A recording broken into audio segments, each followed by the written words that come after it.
we are speaking at time when the Hamas forces have invaded southern parts of Israel, and perhaps we have been told that more than 22 Israelis have been killed, more than 500 Israelis have got injured, maybe more than 30 to 35 Israelis have been held hostage by Hamas forces.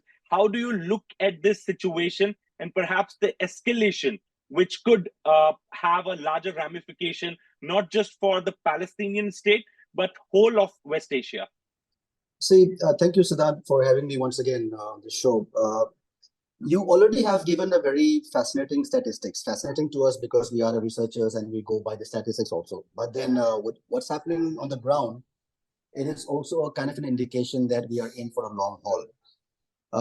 The name of the operation, which has been announced by Hamas, Operation Al-Aqsa Flood, also hints at a major escalation which they are looking at, and I'm sure a scale of this nature they might have been preparing for the last many months.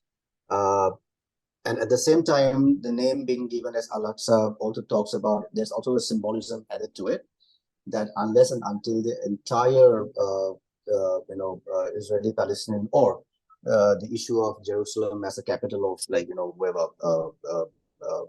becomes a full-fledged country is going to remain as one of the most important sticking points in any negotiations or mediations that would come up between the two sides. So what we are getting to know from perhaps what the Israeli media is reporting, even at some places they are mentioning name of Hezbollah. They mention the name of Hezbollah. Then they also say that they also suspect the participation of militant groups in Syria, in Lebanon. So they are calling it a combined, coordinated attack.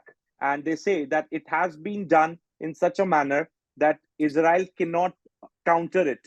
How do you look at it? Though we are still awaiting the full assessment. I think that's I wouldn't be surprised, Siddharth, I wouldn't be surprised if there is a three-prong war. Okay. One should not be under the impression that it's going to be it's only going to be between the Hamas or PIJ or with Israel IDF. You have a very volatile situation particularly along the northern part of Israel and also on the northeastern part of Israel bordering the Syrian frontier. So any 3 or 4 outfits or terrorist organizations, whatever you call it, from whatever angle you look at, extremist groups or non-state actors, I wouldn't be surprised because that is one of the nightmares the Israeli Defense Forces or the military security planners also have been having for the longest time. If you have seen the Netflix series Fauda, you have seen in the 4 episodes, you have seen a very real-time sort of the dynamics of what Israel is facing at the moment. The last episode talks about the Lebanon-based Hezbollah.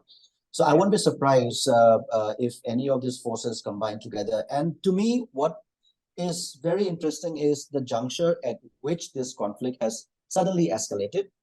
Why I'm saying this is because, see, if you look at 50 years ago, on 6th of October, a combined forces of Syria and Egypt launched something called October War. That went on from 6th of October to 25th of October 1973, and we are now in 2023, 7th October. So, the kind of parallels that we have drawn, or bringing in 4 or 5 actors, targeting the Israeli security forces as one cohesive unit, I think it also sends out a kind of a message to the Israelis that, you can always be in for a surprise.